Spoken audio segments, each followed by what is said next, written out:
There's a big problem with our translating Judeo-Christian and Islamic scripture. That is, of course, into English.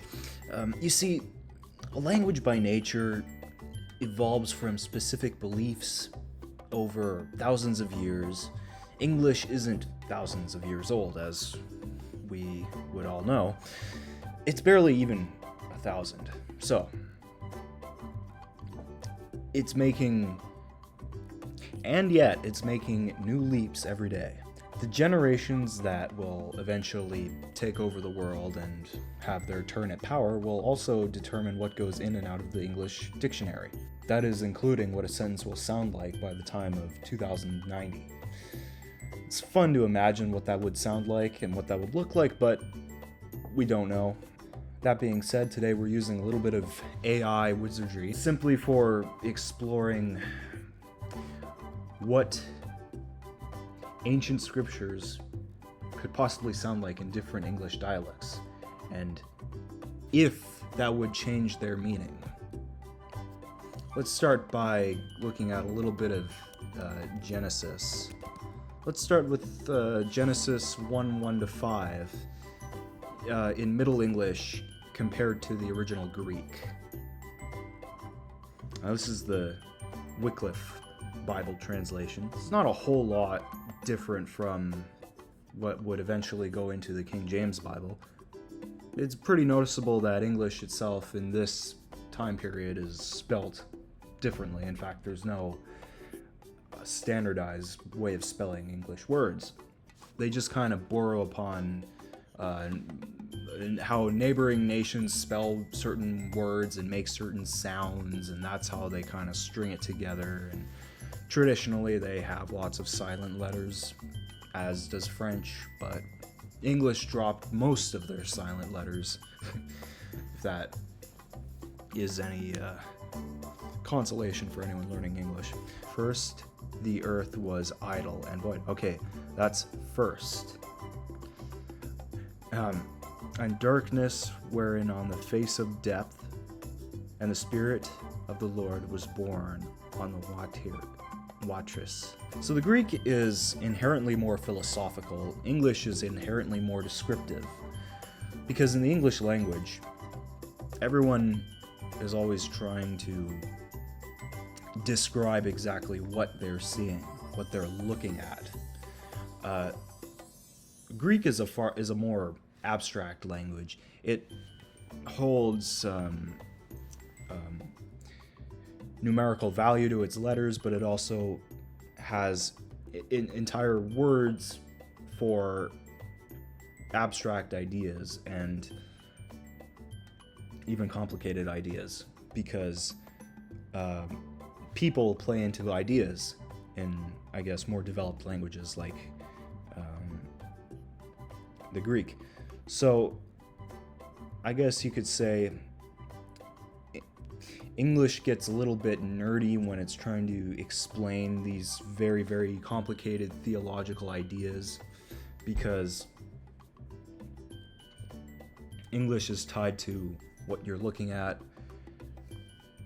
Greek is tied to what you're thinking about, and Hebrew, I suppose, is what you're bound to remember.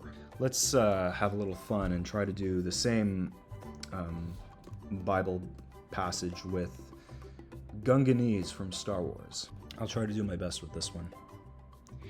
In the beginning, both Frodo making the sky place and the land place, okay?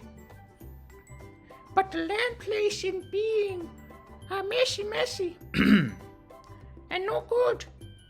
And big darkies all over the deep down, and the spirit of Boss Godo going whoosh, whoosh over the waters. And Boss Godo say, Misa wanting light, and boom, light we popping out. Boss Godo, okide. Now, let's look at a little bit of Islam here. By the book full of clearness and light, lo, we had made it an Arabic scripture, and peradventure you shall. Right.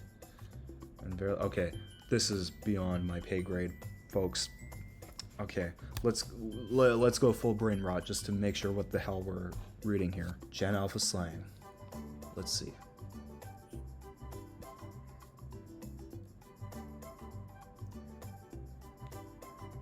Meme. Yeah, those letters low-key point. Those letters low-key important. Big flex, this book is peak clarity, no cap. We be dropped in straight up Arabic. We dropped it in straight up Arabic so y'all could actually understand the assignment. And the OG master copy with us.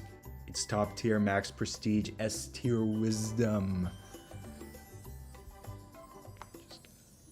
So you think we're all just gonna leave you on read?